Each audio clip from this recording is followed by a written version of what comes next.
আছিল সেইদিনা আছিল সিহঁতৰ 7 বছৰ 7 বছৰত হেনো ৰিষ্ট আছিল এই দুই শিশুই পানী পৰিব ও 7 বছৰত ৰিষ্ট আছিল পানী তো পৰিব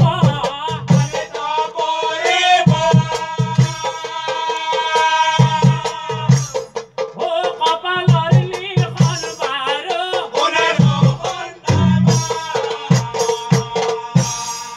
এই আই থাকোতে দুয়ো অবাধ ভুল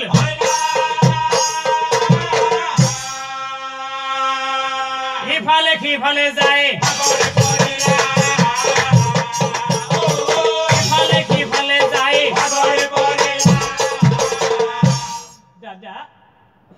মোৰ বৰ পানী পিয়া লাগিছে দাদা মই আৰু খোজ কাঢ়িব নোৱাৰো দাদা কৰবাৰ পৰা মোক অলপ পানী আনি দিয়া দাদা পানী হ'ব নাপালে দাদা মই মৰি যাম দাদা দাদা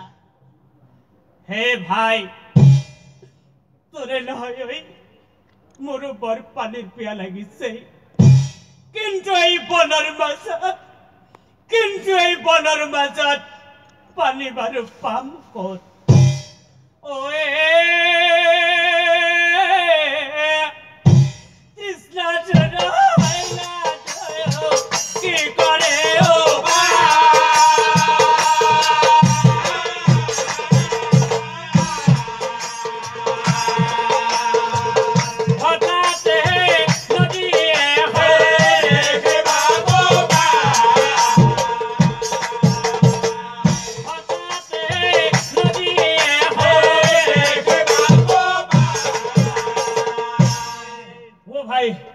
এখন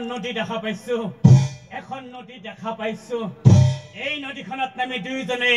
দুইজনে আজি হুটা পলুৱাই পানী খাম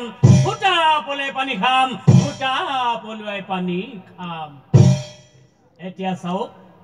পানী খাবলৈ যাওঁতে দুই শিশুৰ কি অঘটন ঘটিল ও পানী খাম বুলি দুয়ো জ্বালাটা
পিছত শুনক কৈছে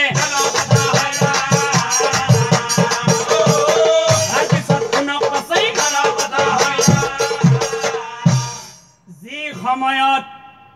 সেই নদীৰ মাজত দুই শিশুৰ আৰ্তনাদ শুনি বৈকুণ্ঠত নাৰায়ণে মনে মনে ভাবে কি ভাবে এই দুই শিশুক মই কেতিয়াও মৰিবলৈ দিব নোৱাৰো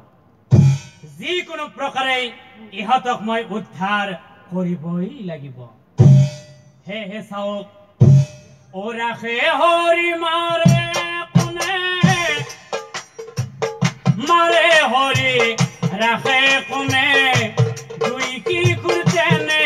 কোৱা হইলা ধৰ সোঁতত উটি যায়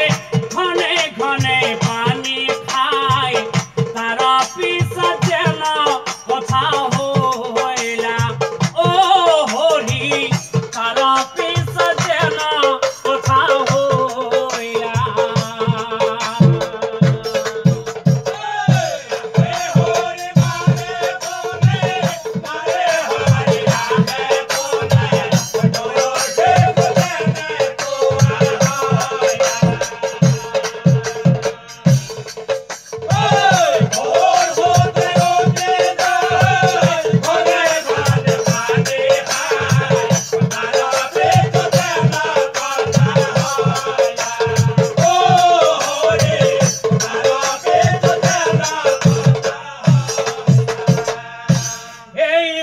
কৃপা জন্ম দিও জানে সর্বজন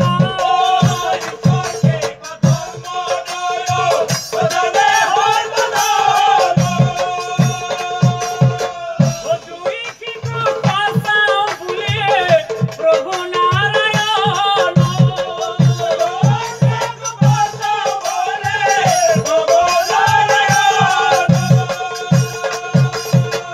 মায়ার বলত নারায়ণে নদীর মাঝাতা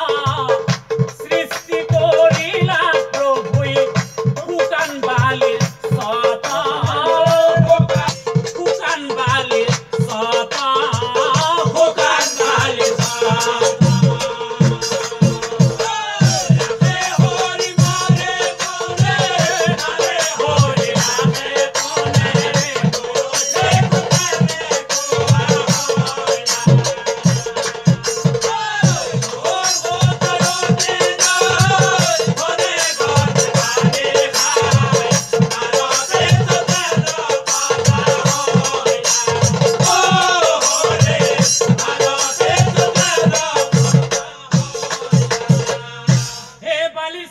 প্রভু